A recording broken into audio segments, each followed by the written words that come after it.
I was planning on holding off until the new season was over before I made another Severance video, but this couldn't wait, because I absolutely had to talk about the big reveal we got. To catch you up if you need it, Severance is about the office workers of the Lumen Corporation, whose memories are separated between work and home, meaning that the workers, the innies, are basically slaves who can never leave work, and who don't know anything about their outie lives outside of work. The innies and outies are functionally two different characters. At the end of the first season, the innies find a way to wake up on the outside, to see their outside lives for the first time. And we got the bombshell reveal that Helly is actually Helena Egan, a member of the family that owns Lumen. That by itself is a big deal, but season 2 ups the ante.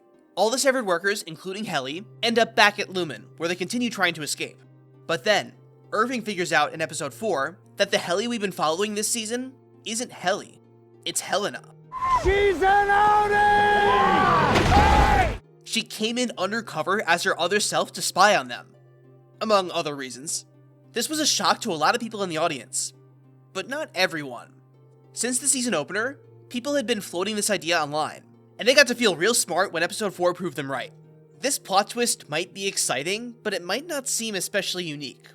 Why am I making a video just about this? Well, when looked at in the context of other shows like this, the Helena twist is a freaking miracle. Modern serialized shows have developed some really bad habits when it comes to plot twists and audience expectations. Let me explain how Severance just handed us the key to making it all right again.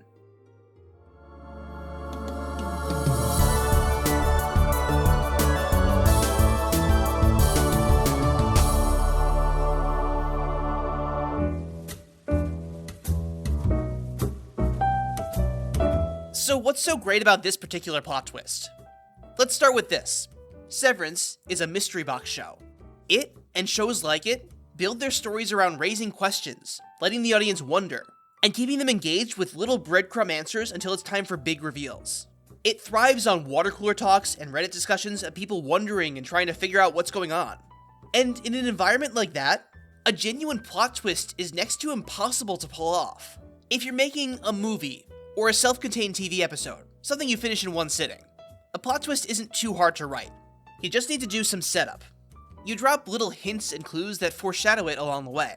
Someone could notice the clues and figure out the ending before it's revealed, but most people won't know what to look for, especially not on a first watch.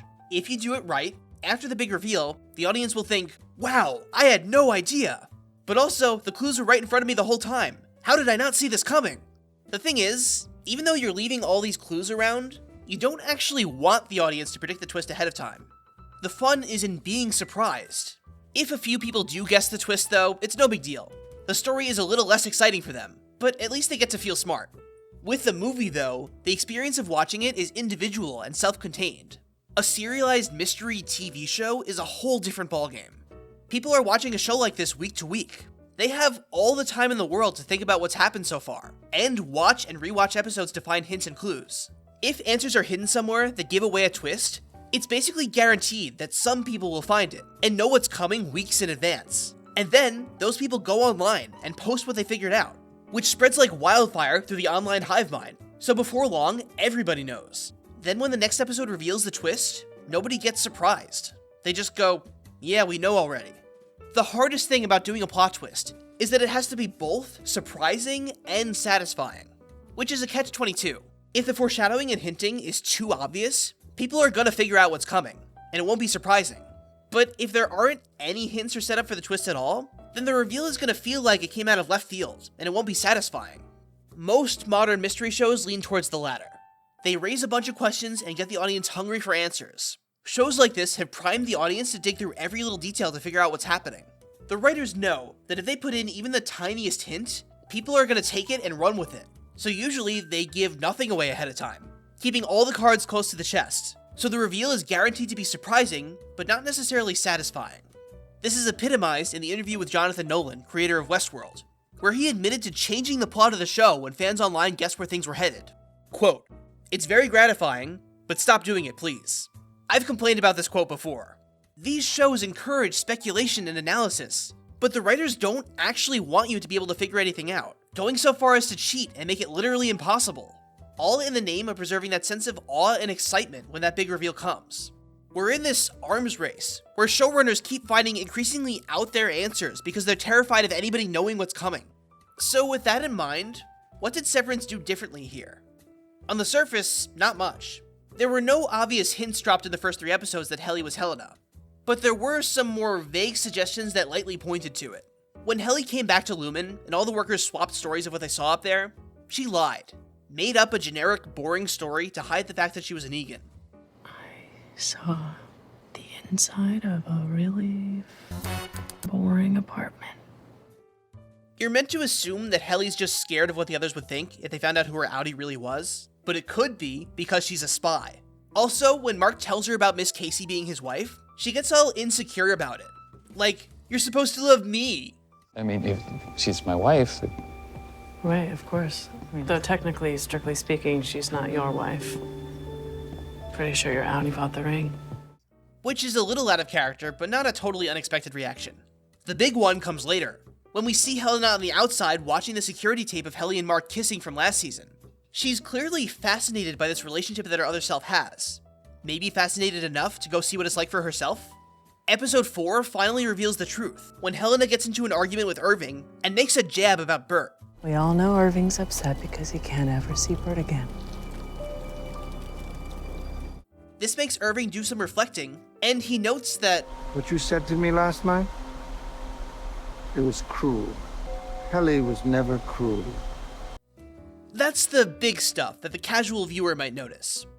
But for the people who love going frame by frame, there were dozens of little moments where Helly acted a little weird. Little things like her not paying attention to the orientation video, because she's probably seen it before.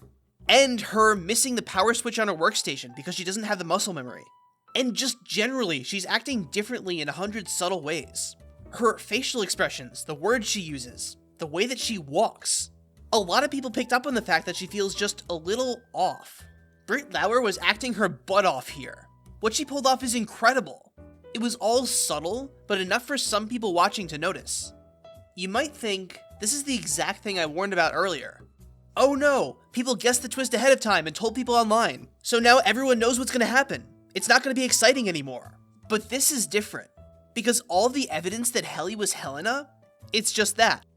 Evidence, not proof. If Helena had, I don't know, accidentally said something Helly couldn't have known, that would have been a problem, because those theorizers would have known for sure they were right, and it would have been a tedious waiting game for the show to confirm what they already knew. But no evidence given was concrete confirmation. We didn't know whether each detail was a Chekhov's gun or us jumping at shadows. Nobody knew for sure if the theory was right. And you can see that in action. On Reddit, you can find lots of people disagreeing and laying out counterpoints for why Helly isn't Helena. Speaking from my own experiences, I saw these theories and was mostly agnostic about them. I thought, let's wait and see. There was always uncertainty leading up to the reveal, so when the reveal came, proving them right, it was electric. Turn her back! God damn it, stop doing! Yes! Do it, Seth! It's amazing how rare that is. A show letting its audience be right, instead of just trying to outsmart us at all costs. It's so gratifying, making it feel like all our investment meant something, like we're really a part of it. This is what mystery box shows need to do more of. If you want to foreshadow a big twist, do it. Do lots of it. All you have to do is give each hint some plausible deniability, include reasons to brush them off as unimportant, or make the right conclusion feel like a reach. It takes a deft hand in the writer's room, but Severance is showing that it can be done. All this makes me wonder how they're going to handle the big mystery of the show. What is the ultimate goal of Lumen and the Severance program? What's this Cold Harbor project they keep talking about? This brings up the limitations of the ideas I just described. In a show like this, there's a big difference between a mystery and a twist.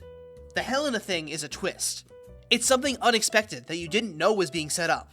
It's supposed to be a surprise. Lumen's motives are a mystery. There's something the show is explicitly telling us is weird and unexplained, inviting us to wonder about it, and promising it will be explained later.